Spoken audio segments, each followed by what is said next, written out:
And here is the Vegan's Almanac for today, the 24th of April. April 24th is World Day for Animals in Laboratories.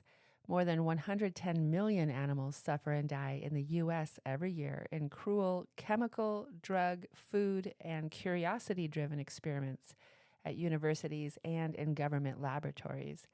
They also experience this fate in medical training exercises, classroom biology experiments, and dissection, even though modern non-animal methods have repeatedly been shown to have more educational value, save teachers time, and save schools money. Exact numbers aren't available because mice, rats, birds, and cold-blooded animals, who make up more than 99% of animals used in experiments, aren't covered by even the minimal protections of the Federal Animal Welfare Act, and therefore go uncounted. The National Anti-Vivisection Society created this day over 4 decades ago, and since then the campaign has gained overwhelming popularity and many advocates for the cause. The Physicians Committee for Responsible Medicine advocates for replacing animal experiments in medical research, testing, and education with human-relevant methods, such as organoids and computer modeling. PCRM works to eliminate animal tests in chemical safety, pharmaceuticals, and education, successfully leading initiatives to end animal use in all U.S. Canadian medical schools. It's the birthday of Hugh Dowding, born on this day in 1882. Air Chief Marshal Hugh Dowding was a senior officer in the Royal Air Force. He was Air Officer Fighter Command during the Battle of Britain and is generally credited with playing a crucial role in Britain's defeat of Operation Sea Lion, Adolf Hitler's plan to invade Britain. Dowding became a vegetarian later in life based on his beliefs as a theosophist and spiritualist. He made several appeals in the House of Lords for the humane killing of animals intended for food.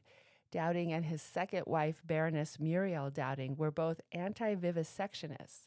And in 1973, Britain's National Anti-Vivisection Society founded the Lord Dowding Fund for Humane Research in his honor. And it's the birthday of Joanne Molinaro, born on this day in 1979. The Korean vegan Joanne Molinaro is a Korean-American woman born in Chicago, Illinois. Molinaro started her blog, The Korean Vegan, in 2016 after adopting a plant-based diet. In July 2020, she started her TikTok, mostly as a coping mechanism for the isolation caused by the global pandemic. She began posting content related to politics and life as a lawyer during quarantine. However, after a single post of her making Korean braised potatoes for dinner while her husband taught a piano lesson in the background went viral, Molinaro shifted her attention to producing 60-second recipe videos while telling stories about her family, immigrants from what is now known as North Korea. She's been featured in the Los Angeles Times, the Washington Post, the Atlantic, NPR, and CNN, and her debut cookbook was selected as one of the best cookbooks of 2021 by the New York Times and the New Yorker, among others. The publication of the children's book Vegan is Love by Ruby Roth was on this day in 2012.